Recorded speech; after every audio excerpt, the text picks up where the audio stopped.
नमस्कार, मैं हूं अनुराग चड्ढा। इनसाइड विद अनुराग में आपका स्वागत है। दोस्तों, आज मैं उत्तर प्रदेश के दो अफसरों की आपको ऐसी कहानी सुनाने जा रहा हूं जिसको सुनकर आपको लगेगा कि अफसर तो ऐसे लड़ रहे हैं जैसे स्कूल में बच्चे लड़ते हैं।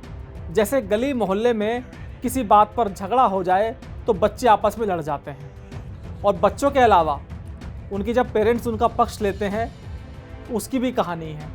यहाँ पर जब दो अफसर आपस में लड़ रहे थे तो उनके खिलाफ कार्रवाई करने की बजाय जो उत्तर प्रदेश के कई विधायक हैं, कोई एक अफसर के पक्ष में है, कोई दूसरे अफसर के पक्ष में है, और एक विधायक जी ने तो ये कह दिया कि ये लड़ाई दो अफसरों के बीच की नहीं है, बल्कि ये लड़ाई उत्तर प्रदेश के मुख्यमंत्री और उत्तर प्रदेश के डिप्टी सीएम के वर्चस्व की लड़ाई है।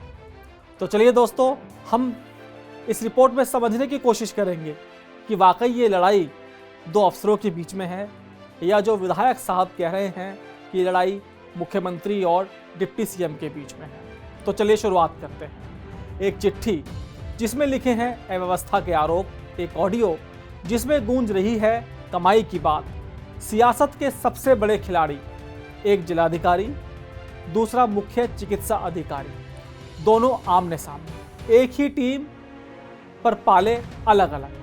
शहर कानपुर, चक्रव्यूह, इन दोनों अफसरों के बीच। इस चक्रव्यूह के पीछे का अभिमन्यु कौन है, और लखनऊ में बैठी सरकार किसका करेगी हिसाब किताब। दोस्तों, एक पुरानी कहावत है, जब एक सल्तनत में दो सबसे ताकतवर स्तंभ यानी सेनापति और खजांची आपस में भिड़ जाएं तो समझ लेना चाहिए कि मामला सिर्फ उनके अहंकार का नहीं बल्कि सल्तनत की बुनियाद में लगी दीमक का है। सेनापति कहे कि खजांची चोर है और खजांची कहे कि सेनापति उसे बदनाम कर रहा है। दरबारी भी दो गुटों में बंट जाए, एक गुट खजांची की ईमानदारी की कस्में खाए तो दूसरा सेनापति के साथ मिलकर उसे हटाने की मांग करे।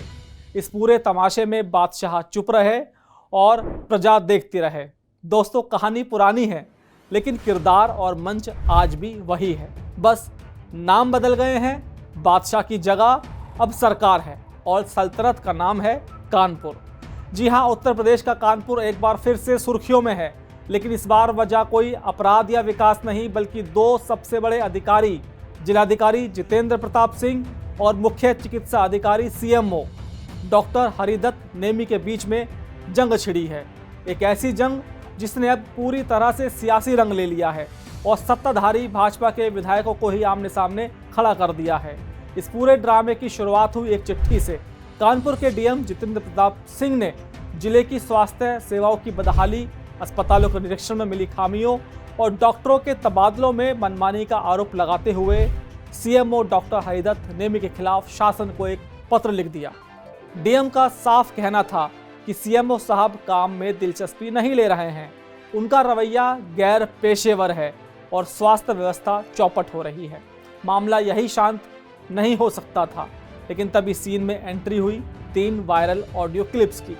इन क्लिप्स में एक आवाज़ है जिसे सीएमओ साहब की आवाज़ बताया जा रहा है।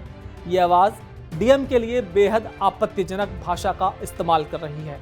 एक क्लिप में कहा जा रहा है कि 75 जिलों में कोई ऐसा डीएम नहीं देखा होगा जो इस तरह की बात करता है। तो दूसरी क्लिप में पैसों के लेन देन और हर महीने की आमदनी निकालने के तरीकों पर ज्ञानवर्धक चर्चा हो रही है।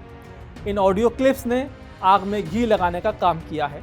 बीते शनिवार को जब डीएम ने भरी बैठक में सीएमओ साहब से इन तीनों क्लिप्स पर जवाब मांगा तो सीएमओ साहब ने हॉलीवुड की साइंस फिक्शन फिल्मों जैसा जवाब दिया। उन्होंने कहा कि ये आवाज़ मेरी नहीं है, मुझे बदनाम करने के लिए आर्टिफिशियल इंटेलिजेंस यानी कि एआई का इस्तेमाल किया गया है। इस पर डीएम ने पलटवार करते हुए कहा कि अगर आप निर्दोष हैं और यह एआई का कमाल है तो आप उस व्यक्ति के खिलाफ एफआईआर दर्ज कराइए जिसने ये साजिश रची। जब कोई संतोषजनक जवाब नहीं मिला तो डीएम ने सीएमओ को बैठक से बाहर का रास्ता दिखा दिया और फिर शुरू हुई इस कहानी में सियासत की ग्रैंड एंट्री।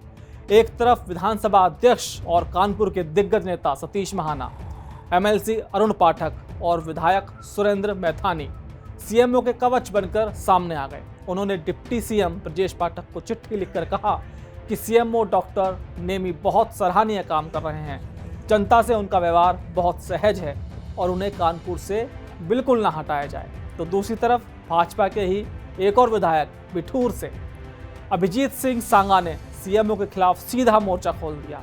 उन्होंने मुख्यमंत्री योगी आदित्यनाथ को पत्र लिखकर कहा कि डॉक्टर नेमी को भ्रष्टाचार में लिप्त बताया, उन पर डीएम के खिलाफ ऑडियो वायरल करने का आरोप लगाया, माहौल बिगाड़ने का आरोप लगाया और उन्हें तुरंत हटाने की मांग कर डाली। यानी कि एक ही पार्टी, एक ही शहर, एक ही अफसर और दो अलग अलग सुर। एक कह रहा है नायक तो दूसरा कह रहा है कि वो खलनायक है। तो चलिए अब इस फिल्मी कहानी के पीछे की असली राजनीति और सिस्टम के खेल को समझते हैं। ये सिर्फ दो अफसरों के बीच की लड़ाई नहीं है। पहली नज़र में ये मामला डीएम वर्सेस सीएमओ का लगता है, लेकिन यह असल में सिस्टम के अंदर पनप रहे दो अलग अलग पावर सेंटर्स की लड़ाई है। एक तरफ नियम और कानून से चलने वाला प्रशासनिक ढांचा है जिसका मुखिया डीएम होता है, दूसरी तरफ एक ऐसा तंत्र जिसे राजनीतिक संरक्षण प्राप्त है और जो अपनी मनमर्जी से चलना चाहता है। ये जंग उसी वर्चस्व की है। मुख्यमंत्री योगी आदित्यनाथ लखनऊ से बैठकर एक ही मंत्र देते हैं, जीरो टॉलरेंस। उनका प्रतिनिधि यानी कि डीएम जब उसी मंत्र को जमीन पर उतारने के लिए अस्पतालों में फैली अव्यवस्था पर सवाल करता है तो सामने से जवाब क्या आता है? आप कौन हैं पूछने वाले? ये लड़ाई दो व्यक्तियों की नहीं, यह है सरकार की मंशा बनाम निजी महत्वाकांक्षा की लड़ाई है। ये जंग इसी बात की है कि कानपुर में सिस्टम लखनऊ के इशारे पर चलेगा या स्थानीय जुगाड़ पर। सीएमओ साहब का एआई वाला दावा बेहद दिलचस्प है। यह भ्रष्टाचार और मनमानी के आरोपों से बचने का एक नया, आधुनिक और स्मार्ट तरीका है। कल को कोई भी पकड़ा जाएगा तो कह देगा कि ये मैं नहीं हूँ, मेरा एआई अवतार था। जब तक कोई तकनीक जांच रिपोर्ट नहीं आती तब तक यह एक ऐसा कवच है जिसे भेदना मुश्किल है। लेकिन सवाल यह है कि अगर ऑडियो नकली है तो सीएमओ असली दोषी के खिलाफ एफआईआर कराने से क्यों बच रहे हैं? चुप्पी अक्सर सवालों को जन्म देती है। एक ही अफसर के लिए जब सत्ताधारी पार्टी के दो विधायक दो फाड़ हो जाएं तो समझ लीजिए कि तार कहीं गहरे जुड़े हैं। एक तरफ विधानसभा अध्यक्ष जैसा कद्दावर नेता जो किसी को बचाना चाह रहा है तो दूसरी तरफ एक अन्य विधायक उसे हटाने पर तुला है। यह लड़ाई सिर्फ सीएमओ को बचाने या हटाने की नहीं है, ये कानपुर की सियासत में अपने वर्चस्व को स्थापित करने और अपने आकाओं को खुश करने की जंग है। इस पूरी जंग में चिट्ठी के खेल में, ऑडियो और एआई के बवाल में पिस कौन रहा है? कानपुर की जनता, वो मरीज जो एक डॉक्टर के लिए, बेहतर इलाज के लिए सरकारी अस्पताल की चौखट पर जाता है और वहाँ उसे सिस्टम की यही लड़ाई देखने को मिलती है। जब मुखिया ही आपस में लड़ रहे हों तो नीचे का स्टाफ क्या काम करेगा? क्योंकि जब तक अफसर और नेता अपनी अपनी महाभारत लड़ते रहेंगे तब तक आम आदमी की जिंदगी का कुरुक्षेत्र बनना तय है। सवाल जस का तस है, डीएम की चिट्ठी सच्ची या सीएमओ का एआई वाला दावा? विधायक सांगा के आरोप सही या अध्यक्ष महाना का विश्वास? ऑडियो असली है या नकली? इन सब सवालों का जवाब अब कानपुर से निकलकर लखनऊ में बैठे सरकार को देना है। हालांकि मुख्यमंत्री योगी आदित्यनाथ का ट्रैक रिकॉर्ड साफ है। वो ऐसे मामलों में किसी की भी पैरवी या सिफारिश को तरजीह नहीं देते, क्योंकि एक बात पूरा उत्तर प्रदेश जानता है कि योगी आदित्यनाथ की सरकार में सिस्टम से खिलवाड़ करने वालों को बिल्कुल बख्शा नहीं जाता।